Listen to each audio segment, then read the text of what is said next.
back to East Atlanta, nah, nah, nah.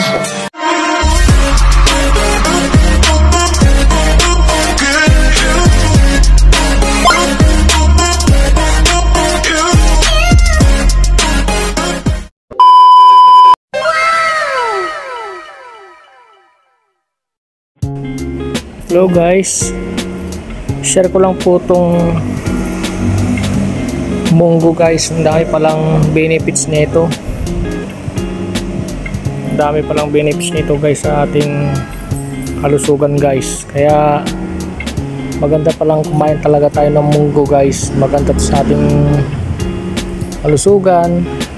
May mga benefits po to, napakarami. Ayan po guys, tingnan nyo, karami yung benefits, diba guys? Okay lang po yung kumain tayo guys ng ganito. Talagang wag lang talagang sobra guys, diba? Kasi lahat naman ng bagay pag sobra is hindi rin maganda guys sa ating kalusugan. Kaya ito lang po yung guys na maano ko sa inyo. Hello guys, magluluto po ako ng munggo guys. Samahan nyo po ako guys. Tara, let's go. At ito na nga guys, nagpakulo na po tayo ng munggo guys para palambutin. Yan, dali lang po ito lutuin guys, basic lang naman to. Pag malambot na guys, siyempre magpe-prepare na tayo ng kawali para mag-isa po ng sibuyas, bawang. Yan po guys, yan. Tapos ang sahog nyan guys is baboy. Depende na lang sa inyo kung pwede ring manok guys. Yan, ito baboy po yung sinahog.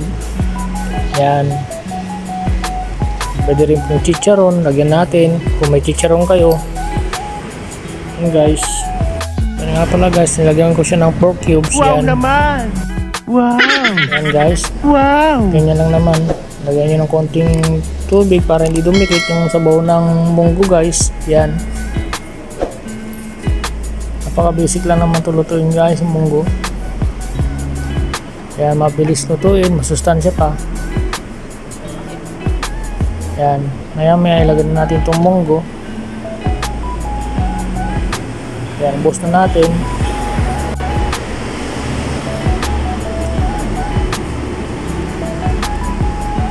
Kaya may takpan natin to para mabilis siyang maluto guys. Kasi itong munggo na to guys, malambot na to guys, napakuluan na to, kaya madali na itong maluto guys. Yan, kumulo na.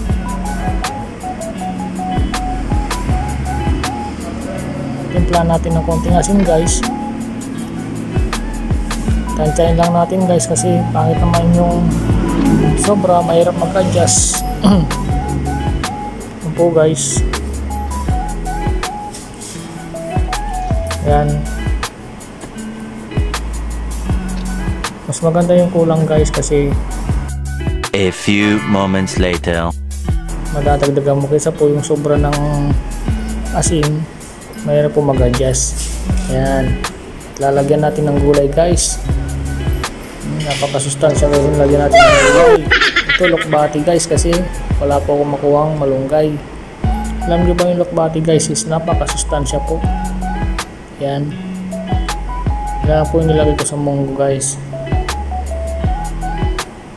Okay, kaya natin ng gulay guys para masustansya po ang ating, lalo pong masustansya ang munggo pag ilagyan po ng mga gulay na dahon tulad ng malunggay or lokbati. Yan po guys, kulang pa ng konti. Yan, medyo matabang, nilagyan ko ng konting asin ulit po guys. Medyo lang paglagay po ng asin para matansya natin.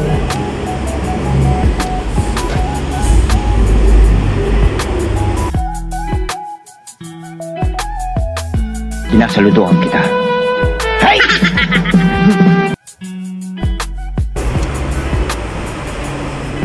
Kulang na lang kanin. Santong na tayo guys, nakakagutom na po. Yan, alright. Maraming salamat guys sa nanonood dyan. Sasandok ako ulit dahil sa isa kong anak. Yan. Thank you guys sa mga nanonood dyan. Sa walang sawang suporta guys. Thank you so much. Sa ulitin. Maraming salamat. Thank you, thank you.